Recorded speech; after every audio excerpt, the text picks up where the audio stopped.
उस इसके बाद इम्पोर्टेंट जो है, तो वो आयनिक बॉन्ड होता है। तो आयनिक बॉन्ड में क्या हो जाता है कि कंप्लीट ट्रांसफर ऑफ इलेक्ट्रॉन हो जाता है। जैसे फॉर एग्ज़ाम्पल NaCl का एग्ज़ाम्पल हमें जनरली दिया जाता है। तो सोडियम जो होता है, सोडियम अपना एक इलेक्ट्रॉन क्लोरीन को दे देता है और जैसे ही वो इलेक्ट्रॉन दे देता है, वो कैटायन में कन्वर्ट हो जाता है, यानी Na+ में कन्वर्ट हो जाता है और क्लोरीन जो जैसे ही एक इलेक्ट्रॉन एक्सेप्ट कर लेता है, तो वो एनायन में यानी नेगेटिव चार्ज में कन्वर्ट हो जाता है। तो आयोनिक बॉन्ड पोलर बॉन्ड होते हैं और जहाँ कंप्लीट ट्रांसफर ऑफ इलेक्ट्रॉन का किया जाता है।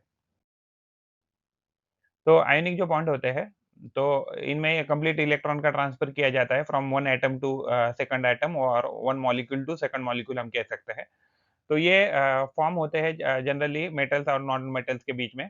तो जैसे ही ये फॉर्म होते हैं, उसमें एक कैटायन बन जाता है एक स्पीशी और दूसरा स्पीशी जो है वो एनायन यानी नेगेटिवली चार्ज स्पीशी बन जाता है, कैटायन यानी पॉजिटिवली चार्ज स्पीशी बन जाता है। तो इसकी स्टेट की बात करें तो जनरली आयनिक बॉन्ड के जो कंपाउंड होते हैं वो क्रिस्टलाइन सॉलिड होते हैं। वो क्रिस्टल लैटिस बनाते हैं और उनका जनरली जो पैटर्न होता है एटम्स का या मॉलिक्यूल्स का वो 3D पैटर्न में वो अरेंज होते हैं।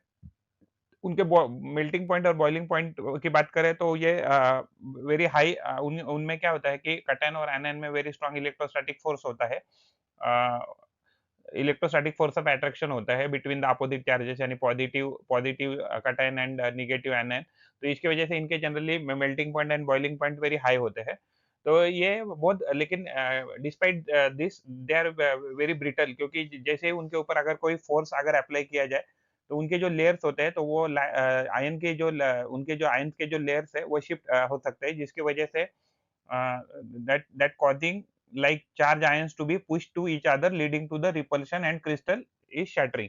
यानी कि अगर जैसे उनके ऊपर कोई फोर्स अगर अप्लाई किया जाए तो वो क्या हो जाता है अपनी पोजीशन मूव करके एक दूसरे को रिपेल करना चालू करते हैं जिसकी वजह से बॉन्ड ब्रेक हो जाते हैं और वो इसकी वजह से वो ब्रिटल होते हैं।